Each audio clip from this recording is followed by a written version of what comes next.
The pay difference between an 80% VA disability rating and a 100% is nearly $2,000 per month.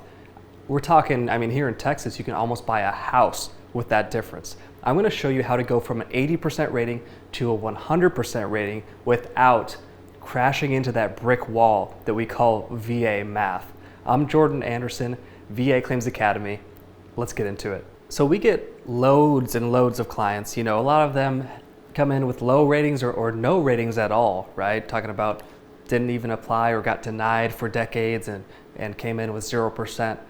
But a lot of people actually have pretty decent ratings. We're talking about an 80%, a 90% VA rating, and those are some of our best clients because you already have so much to be able to work with, so many, foundational points, so many conditions to tether things onto, and that's what we're really going to be exploring today. This is kind of a two-phased approach where number one, you want to be able to defend your current rating and what you already have because you have a lot to lose at the 80% threshold, at the 90% mark. Last thing you want to do is go for an increase and actually not be prepared to where you get a decrease, right? The VA sees an opportunity to, hey, you haven't been to the doctor for this in a while, let's take this away. So that's why this video is so important. We're going to go through, number one, how to defend your rating, right? Number two, how to increase what you already have. And then lastly, how to attach new conditions onto the current ones you're currently service connected for. First, let's get into some VA disability math because I'm going to show you how important it is to know exactly what percentage you need in order to bump yourself up in the next pay gap. So let me show you something that's probably going to save you maybe months of time if you don't do this correctly. So this is what we have to do first. Now you don't have to worry about reading all of this. I know this is probably hard for you to read. I'm going to zoom in once we need to see what's going on right here. So don't worry about it. I'm going to go ahead. This is a VA disability calculator, by the way. I'll leave a link to this in the description below so you can use it as well. Let's say, typically an 80% rating will look something like this, right? We have, ringing in our ears or buzzing in our ears, something like that. We have a 10% rating for tinnitus, okay? A 10% rating. Now, typically, all right, we have a 10% right there. Typically, with an 80% rating, this also comes with a mental condition, maybe PTSD, maybe anxiety, depression. This is just what something could look like. If your situation is different, don't even worry about it. It still applies. This is just an example. So I'm going to add the disability here. Now look at what just happened, right? We had a 10% disability rating, tinnitus, right? And also PTSD for 70%. In normal human math, that equals 80%. But look what the VA does. The diminishing returns and exactly how VA math works is outside the scope of this video, but just know the higher in percentage you get, the more the headwind is working against you, and it's kind of more and more difficult to climb and close the gap on the 100% threshold. Now let me show you what that means. So if we only had PTSD for 70 and you added tinnitus for 10%, we're still right here at 70. Mind you, the pay increases happen on the tens, right? So 70%, you don't get a pay increase until 80%.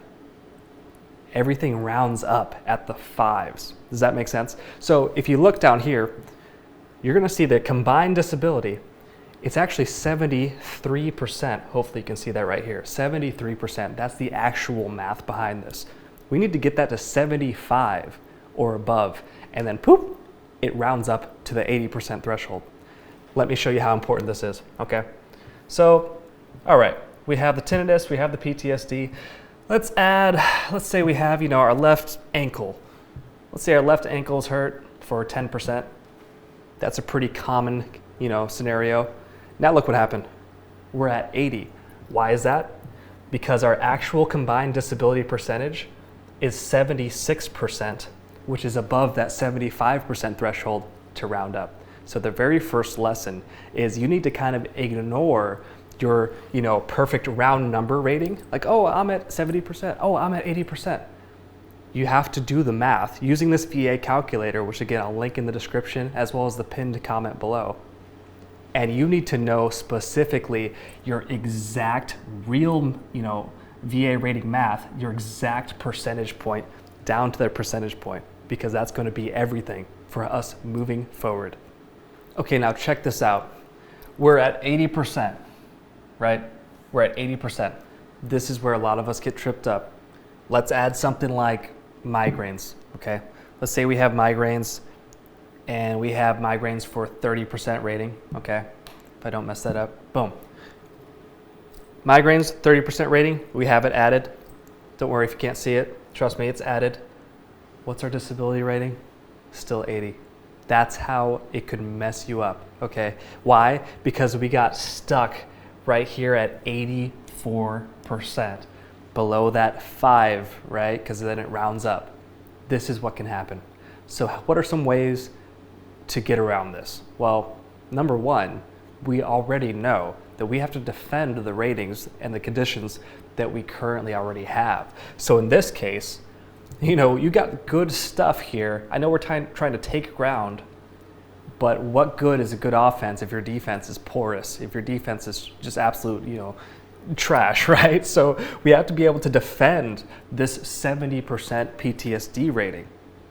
How do you do that? Well, you make sure that you check back in at your psychiatrist and you get back and up to date with your treatment. Because what will it look like when you are going for an increase, maybe even if it's on something unrelated to your PTSD? The VA now is opening up your file for scrutiny. And they're saying, oh, hey, yeah, no, they have this new back condition. Sure, we can add that, but we see their PTSD is healed. They haven't been to the doctor in a year. Let's go ahead and reduce that to 50. Let's reduce that to 30. This is what I'm talking about. So first, check in. Hey, even at the audio, ear, nose, throat specialist, check into audiology. Say, hey, I'm still dealing with this ringing in my ears, or hey, it still sounds like static in my ears. I'm just checking back in. These are key to do beforehand. Check in. Hey, my left ankle still gives me pain, still flares up when I play pickleball. You know what I mean? Check in, get that on record. Now you have a solid defensive posture to be able to be confident in the fact that you're not going to lose ground. Now you can actually move forward and take ground. Let's see what happened. What went wrong here with our migraines? We had an 80% rating. You just saw. We added 30% migraines. Hey, that's a good rating. Boom, I got service connected, 30%. No, not a single dollar per month extra. The VA math. This is why we need to plan ahead. If we would have planned ahead and used this VA calculator, you would have seen that, hey, you know what?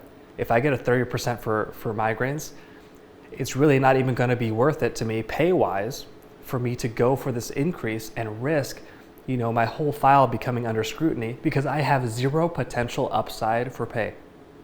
That's how powerful it is. The intel beforehand is everything. This is what could happen though. Let's say, oh, you know what? I got migraines, but I have migraines that, at their longest, they last 3 hours. They make me lie down in a dark room. They make it to where, even when I'm trying to sell stuff on eBay, if I catch a migraine, I'm not selling anything. I'm just out of commission. So it's impacting me economically. They call that economic inadaptability. And it's happening 4+ times per month. Well, at that point, okay, and I'm confident because, I'm watching VA Claims Academy, or, I'm a premium member, or I'm just confident I know how to write personal statements. At this point, we can maybe calculate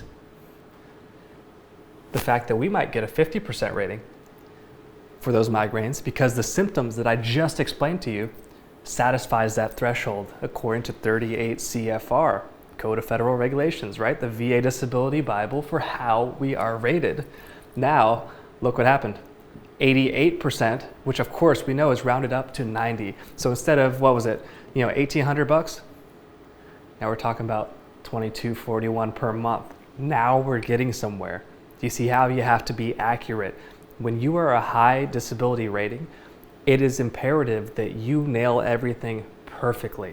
So even more than someone who just has a 0% rating, and it's kind of like you ever lift weights and you see a total beginner, they can touch a dumbbell and put on 10 pounds of muscle.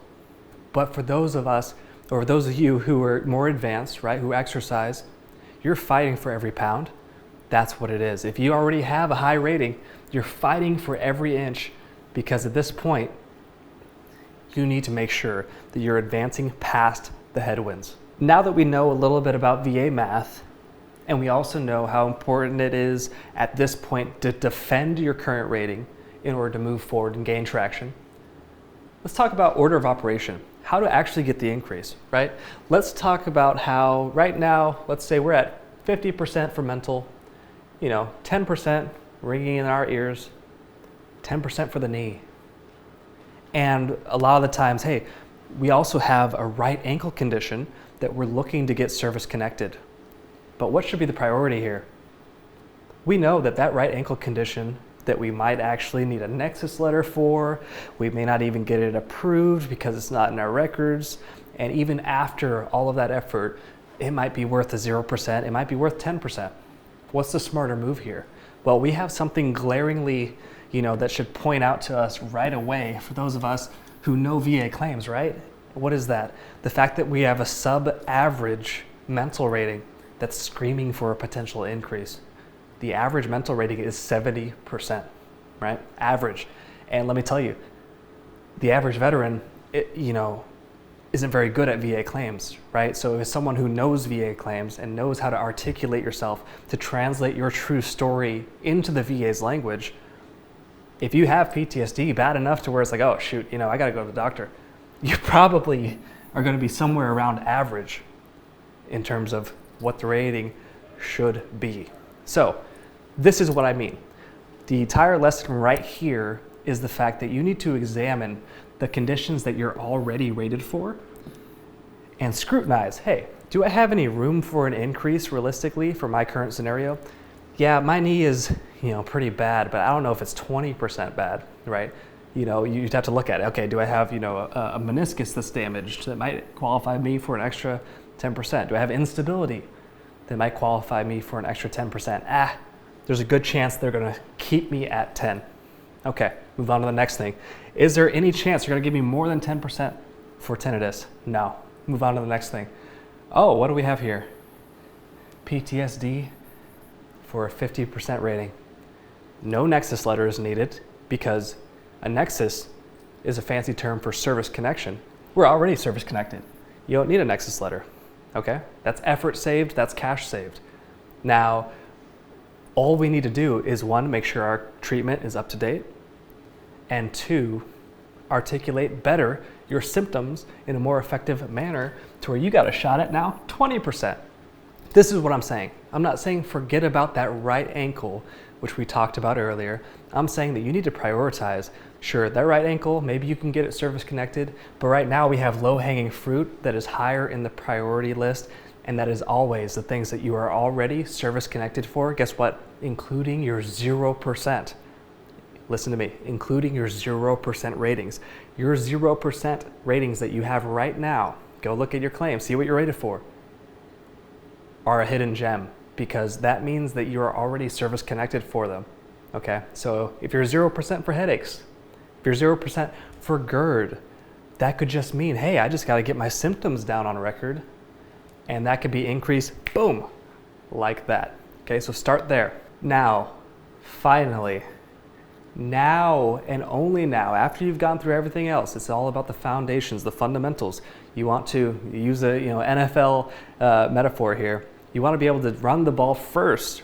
The ground game, the tough yardage, that opens up your ability to throw the passes, opens up the defense. You need to break down the defense. So run the ball first, earn the hard yards, and that happens by going with the fundamentals first, what you already have service connected. I know it's not fancy, it's not very sexy, right? We already have these service connected. Oh, I'm going for increases on the same boring conditions. You trust me, okay? But now let's get into the secondary claims. This is when you can get fancy with connecting things. What do we have to work with? Again, early in this video, I told you, it's a blessing and a curse being highly rated because one, the diminishing returns hits you the most, it hits you the hardest, but two, you also have the most to work with in terms of the amount of conditions to attach secondary claims to. Let me briefly, just pull out real quickly and tell you what a secondary claim even is. A secondary condition is a condition where this was caused by another already rated condition. Okay, so let's give an example. Let's say, okay, tinnitus is ringing in your ears or buzzing in your ears, or maybe it sounds like it feels plugged. That could trigger migraines for a lot of people. So if the tinnitus is already rated 0% or higher, right, by the VA, as long as it's service connected by the VA, and you get a condition that's downstream of that, well, that through, you get a Nexus letter signed. A Nexus letter is a doctor's note that says, hey, this is connected to your service, and you can get that condition service connected. So let's talk about what we have to work with here. Maybe we have sleep apnea now, okay? We take a sleep study, we're diagnosed with sleep apnea. Say we have 20 events per hour where you're not breathing, okay? You get issued a CPAP, continuous positive air pressure machine. Well, what do we have here that could cause sleep apnea? And this is where it's important, to have the scientific literature to back you up, because a lot of people would say, hey, well, tinnitus can cause sleep apnea. Let me tell you, I've had clients actually win that claim. It doesn't happen very often, okay? This is when you have to know that, hey, you know what? It's much more likely that the PTSD, being in a state of what's called hypervigilance, where the body has this physiological response, this fight or flight response. And according to the scientific literature, this can actually trigger or exacerbate sleep apnea, obstructive sleep apnea symptoms. If you get your doctor who might agree that that is the cause, now you can get a 50% rating service connected onto this PTSD. You see how this is tough? You just have to know, you have to be familiar with what you have to work with, and how these things can connect, okay? Let's say you have vertigo. What's here that could cause vertigo? We know that tinnitus and vertigo are linked. We had a video on this a couple videos ago. I showed you the peer-reviewed scientific literature, right? So that could be a possibility. We also have knee, right? Knee can lead to weight gain. Weight gain could lead to obstructive sleep apnea. Weight gain almost always leads to obstructive sleep apnea, right? Being overweight. So that could potentially be a winning route. You have to be able to try different routes. You don't need to be 100% sure that something has caused this condition, because the threshold for a Nexus letter is an expert weighing in, not you, an expert weighing in that's at least 50% likely, at least as likely as not. Guess what? If it's at least as likely as not, that leaves room for another expert to give a totally different opinion, and it's totally fine. You don't have to know. You just have to think that it could be a coin flip. Okay, that's the power. So if you're willing to be persistent, you're willing to keep trying, you're willing to explore potentially, what could be connected to what, and acknowledge that the body is a kinetic chain. We're not just separate floating parts that don't have anything to do with each other, right? Everything affects everything else. This is how you boost your rating to its very maximum. I hope this has helped you out. If this has, definitely share this with someone who needs it, and comment down below with your thoughts, sound off, hit the like button, subscribe for more. Cheers.